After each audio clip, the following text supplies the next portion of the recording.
The wind howled over Larkmoor Hill as it always had, brushing across the worn stone cottages of the quiet Yorkshire village below.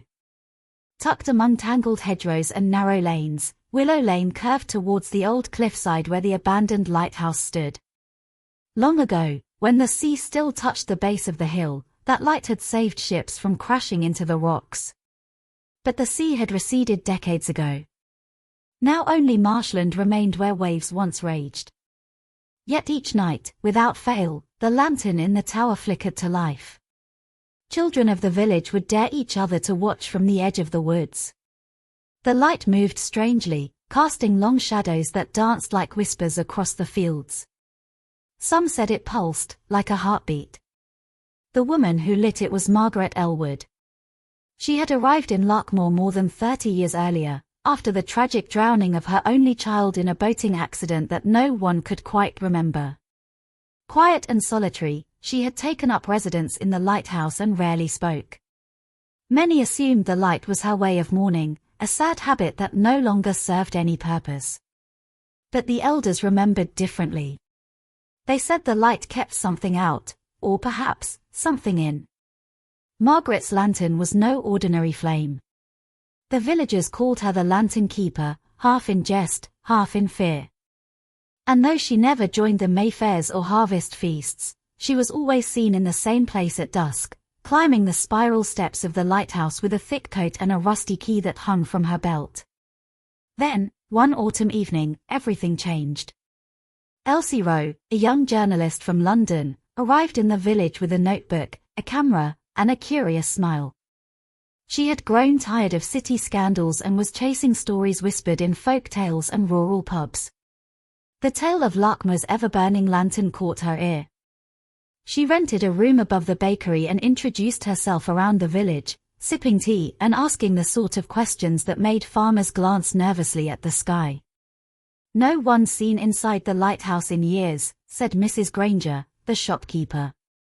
"Not since before your parents were born." Elsie pressed further. "She never speaks of the boy," murmured the vicar. "And best not to ask. Some griefs are too deep for words." That night, Elsie stood at the edge of the moor, watching the tower. At exactly 8 o'clock, the lantern burst into light, brighter than any oil lamp should burn. Its glow washed over her like heat, but the air around her remained cold. Bone cold. She took a step closer. Behind her, something rustled in the grass. She turned, but saw nothing. Then came a low moan. Not the wind. Not an animal. It came from the hill itself. Elsie backed away, but her foot caught a root and she stumbled. Her camera landed with a thud. As she reached to grab it, she noticed something buried in the moss. A child's shoe. Old. Moldy. And stitched with faded thread in the shape of a name. Jonah. Her breath caught. From the tower above, the lantern flared, suddenly and violently, casting a shadow that looked almost human. Then the light went out. Elsie clutched the small shoe in her gloved hand, its damp leather clinging to her fingers like a forgotten breath. She turned it slowly under the dim light of her phone torch, tracing the worn threads that once proudly spelled Jonah. The soil was thick with peat and moss, as though the land itself had tried to bury it. But why here? Why now? A chill spread through her chest, not from the cold wind, but from something deeper. Intuition. The kind of instinct her grandmother used to whisper about in hushed tones, when talking about the old things that lived just beyond the veil of reason. She looked back toward the lighthouse. Still dark. Not a flicker in the window. No sign of Margaret Elwood. Just silence and the gentle creak of reeds swaying in the breeze. Elsie rose, brushing soil from her coat, and shoved the shoe into her satchel. It was late. Too late to knock on doors. But she could not sleep. Not after what she had felt out there in the bog. Back at the bakery flat, she opened her laptop and began digging. Larkmoor drownings, she typed. Nothing recent. She changed the words. Larkmoor boy missing. Jonah Elwood. A single article from a local paper dated 32 years ago appeared. Local child feared drowned in Moorland Pond. Mother distraught. Search abandoned. There was no photo. Just a few lines. Jonah Elwood. Age 6. Last seen playing with a wooden boat near the marsh. Body never recovered. Elsie stared at the screen. The article ended with a quote from a villager, unnamed, "That pond has always taken more than it gives. Some things sink too deep to float again." Suddenly, a knock at the window. She jumped, heart racing. The bakery was closed. Her room was on the upper floor. Another knock. She stepped to the glass, cautiously drawing the curtain. Nothing. Then, a smear appeared across the glass. Wet. As if a hand had trailed across it from the outside. But there was no balcony. No ledge. Only air. Her phone buzzed. A message from an unknown number. "You should not have touched it." Elsie's breath caught. She backed away from the window, gaze darting across the dark room. The only sound was the steady hum of the radiator, and the faint ticking of the grandfather clock in the hallway. Until it stopped. Tick. Tick. Tick. Silence. Elsie crept to the door and opened it slowly. The corridor was empty. But on the floor, directly beneath the pendulum, was a scrap of paper folded in two. She bent to pick it up, fingers trembling.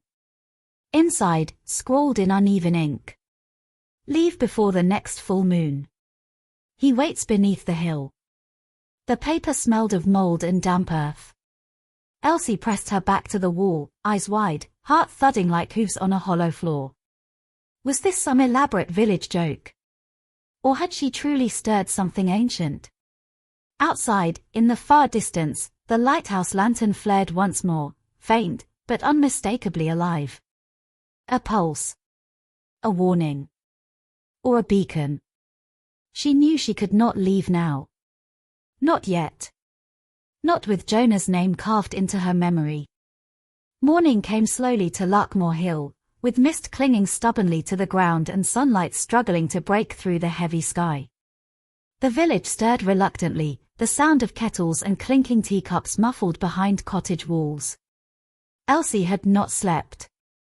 She sat at the edge of her bed, the child's shoe resting on the desk beside her like a relic exhumed from a forgotten grave. The note still trembled in her hand, its words etched into her memory. She replayed the events of the night again and again, unsure what was real and what her mind had invented. When the bakery downstairs opened, she took her coffee black and wordlessly nodded to Mr. Pierce, who offered a polite smile but asked no questions. She appreciated that. By noon, the fog had lifted slightly, and Elsie found herself walking toward the churchyard. It was old and untamed, with crooked headstones and ivy that seemed to grow no matter the season. A man in a thick wool coat stood beside a grave, head bowed. It was the vicar, Reverend Alden. "Miss Rowe," he said, without turning. "You found the shoe." Elsie froze. "I didn't tell anyone," she said quietly. "You didn't need to." The vicar finally turned to face her, eyes shadowed by deep lines of worry. "There are things in this village," he said, voice low, older than the church and deeper than the graves. "The land remembers." Elsie reached into her satchel and showed him the note. He took one look and sighed. "So it begins again." "What begins?" she asked, her voice sharper than intended. Reverend Alden glanced toward the hill. "You must speak with Margaret," he said. "But she will not welcome you. She's the only one who knows what happened to Jonah, isn't she?" The vicar didn't answer. He simply turned back toward the grave and made the sign of the cross. That evening, Elsie climbed the narrow path to the lighthouse. The building looked even older up close, its stones weathered, its door leaning crooked on rusted hinges. The smell of salt and damp earth filled her nose. Wind tugged at her coat, urging her to turn back. She knocked. No answer. She knocked again. Still nothing. Just as she turned to leave, the door creaked open a fraction. Go away. The voice was old. Tired. Unmistakably Margaret Elwood. I need to talk to you. It's about Jonah. A pause. The door opened wider. Margaret stood there in a thick wool shawl, her hair white as chalk, her eyes grey and watching. He came to you, didn't he? She whispered. He always does, when the lantern dims. Elsie stepped inside. The interior was narrow and cold, lit only by the faint flicker of oil lamps. Dust floated in beams of light like silent snow. You're not the first, Margaret said, closing the door behind her. But you might be the last. She led Elsie up the spiral staircase without another word. Each step creaked with memory. At the top, the lantern room sat silent. Its great lamp was cracked. Cobwebs clung to the glass. He drowned in the marsh, yes, Margaret said. But he never left. The land keeps him. Or what he became. Elsie shivered. You've seen him? Margaret nodded. On fog-heavy nights. When the veil between worlds thins. He walks the hill. Sometimes he calls for me. Sometimes he calls for anyone. Elsie looked out the window. The village lights blinked in the distance. But near the marsh, a shadow moved. Not wind. Not animal. Tall.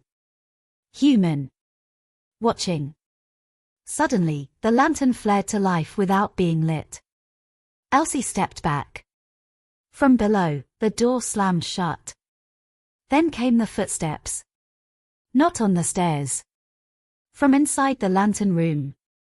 The room was silent, except for the faint hum of the lantern flame now burning brightly in its glass chamber. Margaret stood frozen beside it, her eyes locked on the flickering light as though it held her soul within its glow. Elsie's breath misted the air. The warmth of the flame did nothing to chase the cold pressing in around them. The footsteps had stopped, but the silence that followed was heavier than noise. Then she saw it. In the curved glass of the lantern, distorted by the aged surface, a small face appeared.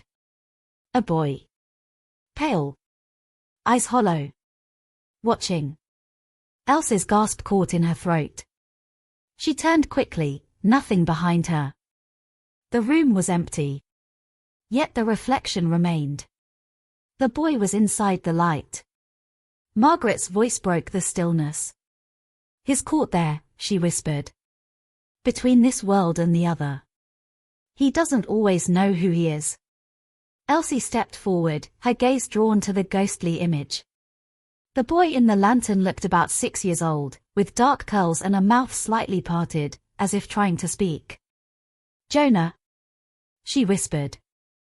The lantern pulsed. Margaret placed a hand on the metal base, eyes glistening. It wasn't supposed to happen, she said, voice thick with memory. I only wanted to guide his spirit home. But something answered that should never have heard the call. She turned to Elsie. The light is not just light. It's a boundary. A seal.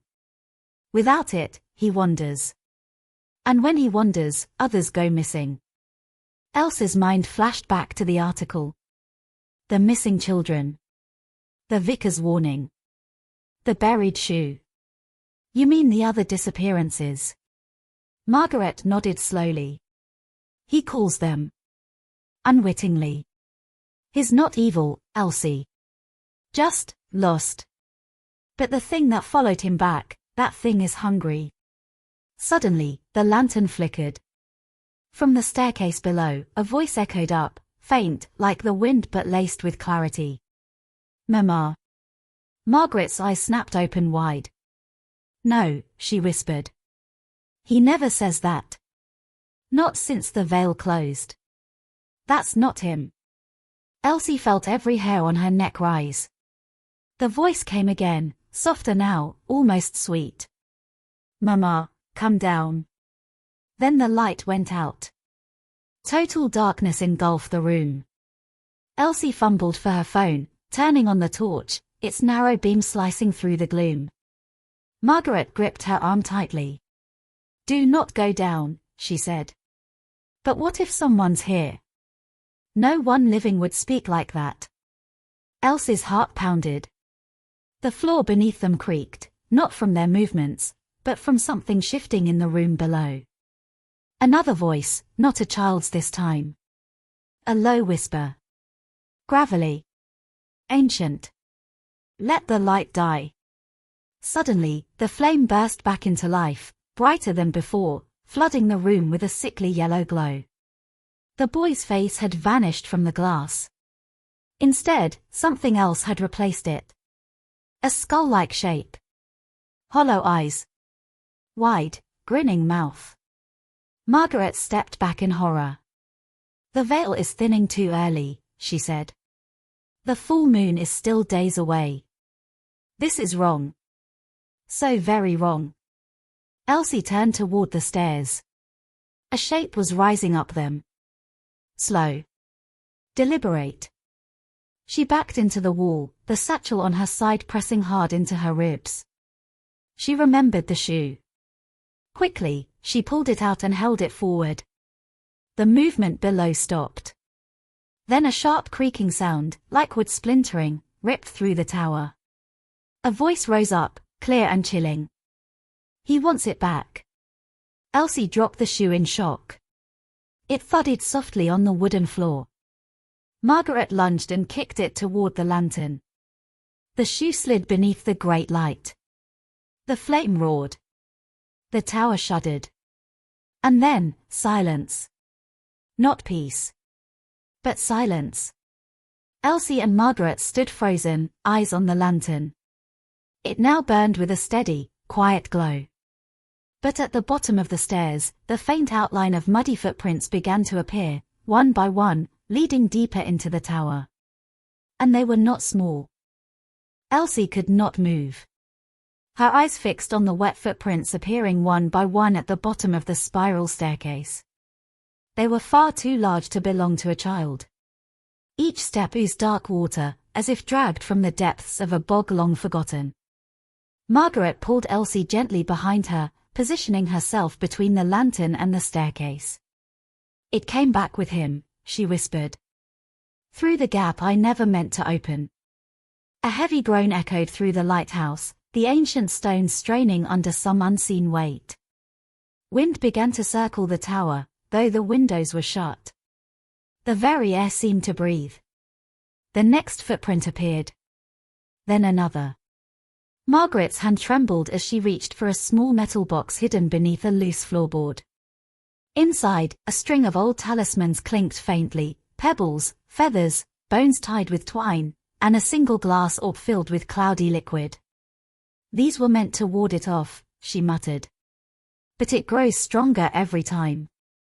Elsie took the orb in her hand, its weight unsettling. The liquid inside seemed to swirl on its own, forming a spiral that moved against gravity. "What is it?" "Memory," Margaret said. "Distilled from the marsh. It's all that keeps the barrier intact." The stair creaked again. Then, a hand appeared on the banister. Long, pale. Withered. Elsie bit down a scream. The hand was slick with mud, its fingernails blackened and claw-like. "It's not him," Margaret said through clenched teeth. "It wears his shape, but it's not Jonah." As the figure began to ascend the stairs, the lantern above them flickered again. This time, not with fear, but in resistance. It flared golden, then blue, casting shimmering light through the tower. The figure paused.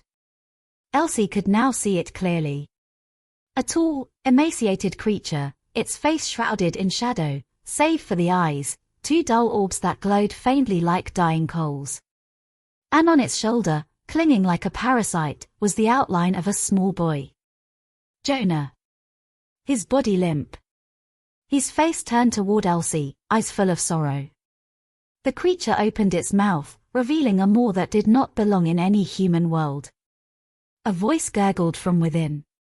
"He is mine. He was promised." Margaret stepped forward, her voice suddenly firm. "You were never promised anything. You fed on grief.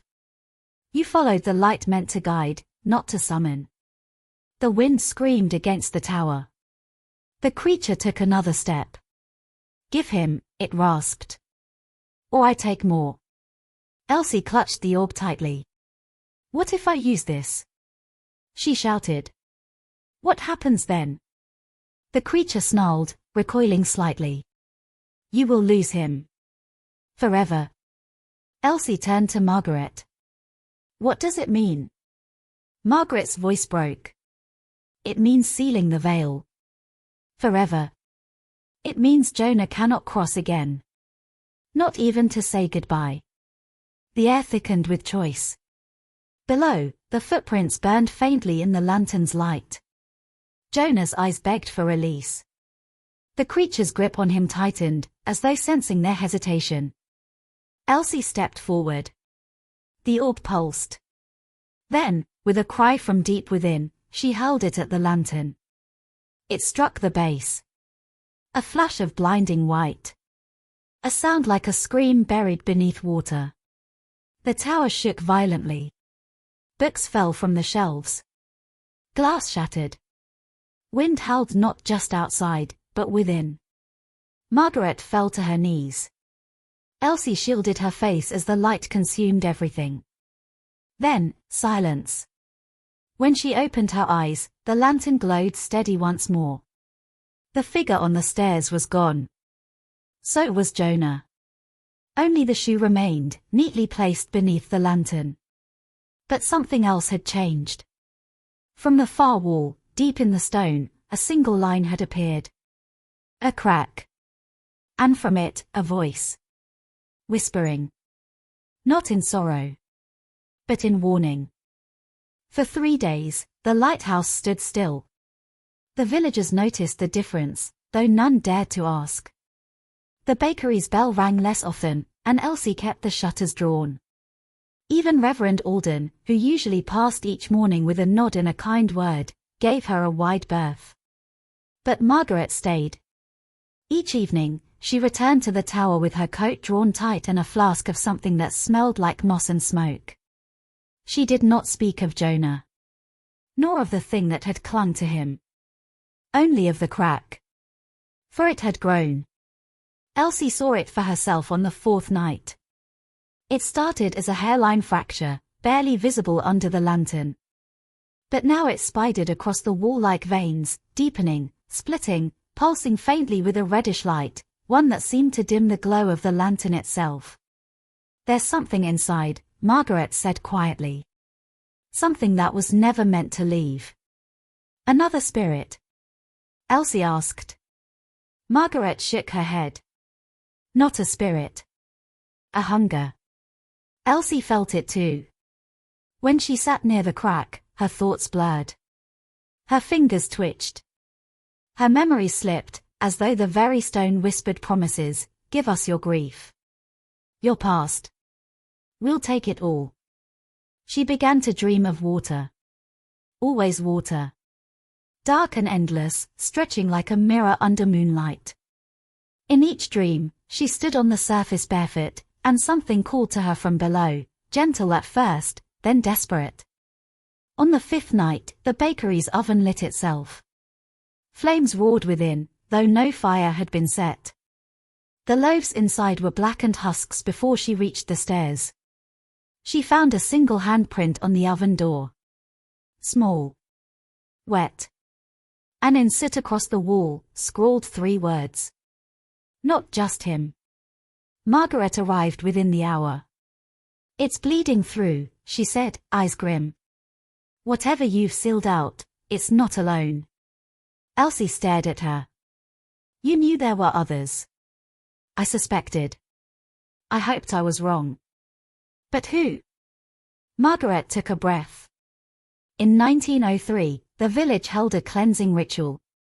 The marsh had swallowed 3 children in 1 week. No bodies. No trace. The vicar at the time believed the land had soured. That something in the moor had awoken. Elsie's voice shook. And they sealed it. Margaret nodded. In the lighthouse. Beneath the lantern. They built this tower on cursed ground and used the light to bind it. And Jonah. He was the crack in the binding. An innocent caught in the storm. Outside, wind howled against the stone. But inside, the air was still. Until a soft thudding sound came from the stairs. Tap. Tap. Tap. Then a pause. Tap. Tap. Not footsteps. Knocking. Elsie turned to Margaret. No one knows we're here. The knocking came again. Not from below. From inside the stone. Elsie approached the wall, heart in her throat. The crack glowed red, pulsing like a wound. Then, clear as breath, came a voice from within. Feminine. Broken. Elsie. She stepped back in shock. It was her mother's voice. Margaret grabbed her arm. No. Don't believe it. It's using memory. Tears stung Elsie's eyes. But it sounded just like. It's not her. The voice came again, softer this time. Elsie, come home. The crack widened. Stone crumbled. Behind it, the faint glint of water. Not ordinary water, black, thick, and moving as though alive. Elsie felt a pull in her chest. Her feet inched forward before she realized she was walking. Margaret shouted, but the words fell away. The wall fell open. And behind it, a door. Made not of wood or iron, but of woven reeds and shadow. A doorway to somewhere else. Somewhere far beneath the moor. A place that should never have been remembered. Elsie turned to Margaret. Her voice was a whisper. We didn't close it. They stared at the doorway. Neither of them moved. The woven entrance pulsed like a heartbeat, reeds trembling as if breathed upon by something vast and unseen. From beyond it came a sound, faint, rhythmic, like chanting, though no language they recognized. The walls of the lighthouse felt thinner now, almost as if the structure itself leaned toward the opening. Elsie took a slow step forward. Elsie, no, Margaret said firmly, her voice a mix of fear and awe. That place was sealed for a reason. It's open now, Elsie replied, her voice hollow. If we leave it, more will come through. Margaret's face crumpled. And if you enter, you may not return. Elsie looked at her, then down at the lantern, which now flickered weakly, its once brilliant light dimmed to a dying glow. The very boundary they'd relied upon was breaking. Time was thinning. The voices were louder now, led upon one another, grief, rage, longing. I'll go, Elsie said. Just to look. To understand what's trying to cross. Before Margaret could stop her, she stepped through. The reeds closed behind her with a soft rustle. Darkness. And then, breath. The air smelled of rot and salt. Cold wetness licked at her boots. The ground beneath her feet squelched as though walking on soaked earth. There was no sky, only black above, and beneath her, a shallow, endless pool reflecting a light that did not come from the sun. Shapes moved in the reflection. Not shadows, but people. Children. Dozens of them, maybe more, all standing silently in a mirrored world below her feet. Their eyes met hers.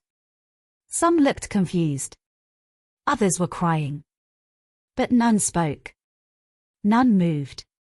One of them was Jonah. He lifted a hand slowly, palm out. Elsie knelt and reached toward him, but her hand passed through. A whisper curled up from the water. Not yet. She turned. The space around her changed. The pool widened into a corridor of water and stone, framed by reeds that twitched as though listening.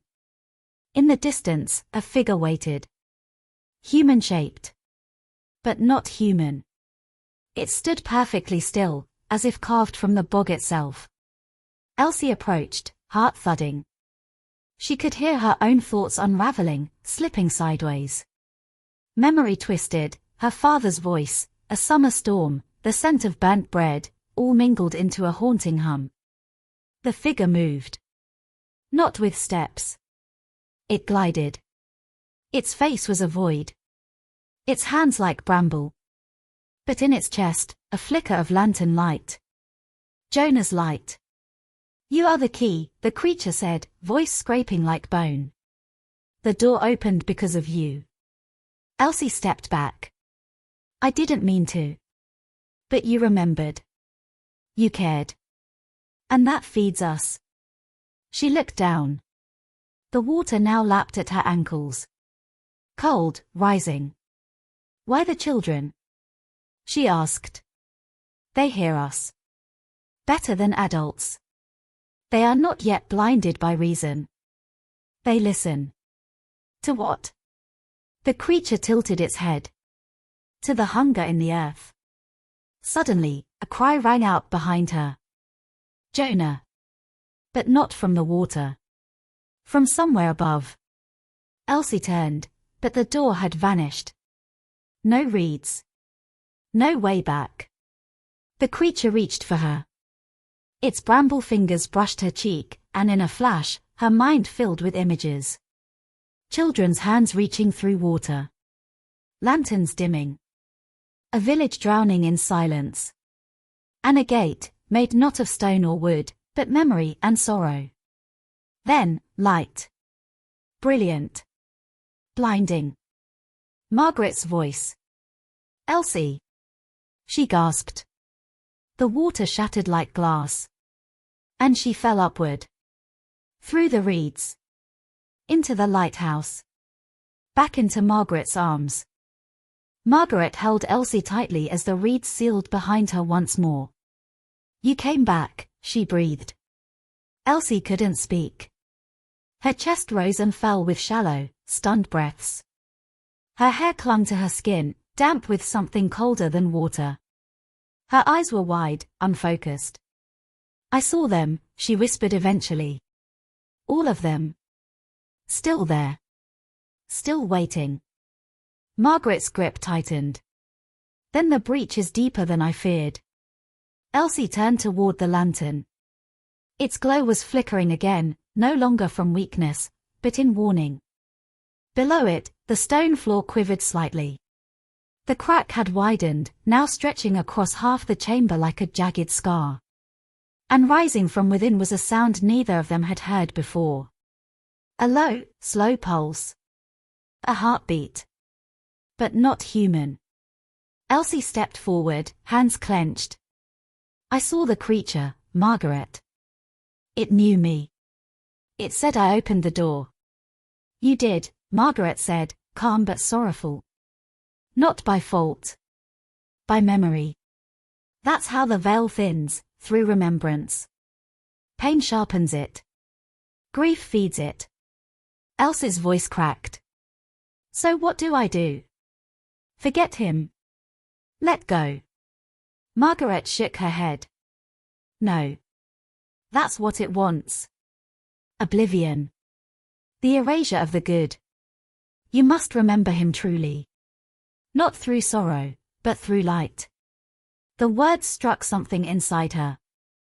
The stories. The ones she'd been too afraid to finish. Elsie turned and reached for her satchel. With trembling fingers, she pulled out her battered notebook. Its spine cracked, pages slightly damp. She flicked to the back, blank sheets she'd never dared to touch. And she began to write. A name. Jonah. Then a sentence. He liked honey on toast and splashed water everywhere. Then more. The night he lost his first tooth.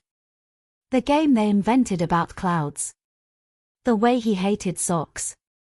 With each word, the lantern brightened. The heartbeat slowed.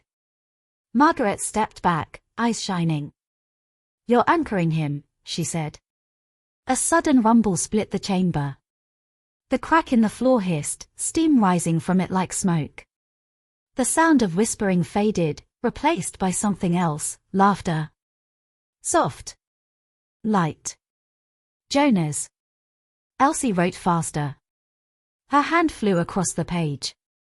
His favorite bedtime story. How he asked if the moon ever got lonely. How he danced when no one watched.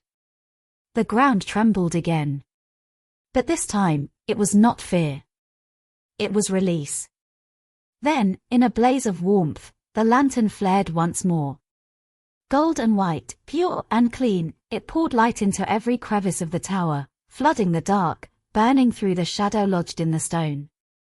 The crack hissed. And began to close. Not with violence. But with peace. Margaret stepped forward and placed her hand on Elsie's shoulder. You've done it. Elsie looked up. Her cheeks were wet, but she was smiling. She turned to the lantern. The light no longer flickered. It simply shone. Steady. Strong. The whispering was gone. All that remained was quiet. Not emptiness. But calm. The kind of stillness that followed grief, not because it had disappeared, but because it had been seen. Known. Held. Elsie closed her notebook and pressed it gently beneath the lantern. A gift. And somewhere, in a place beyond names, a boy laughed again.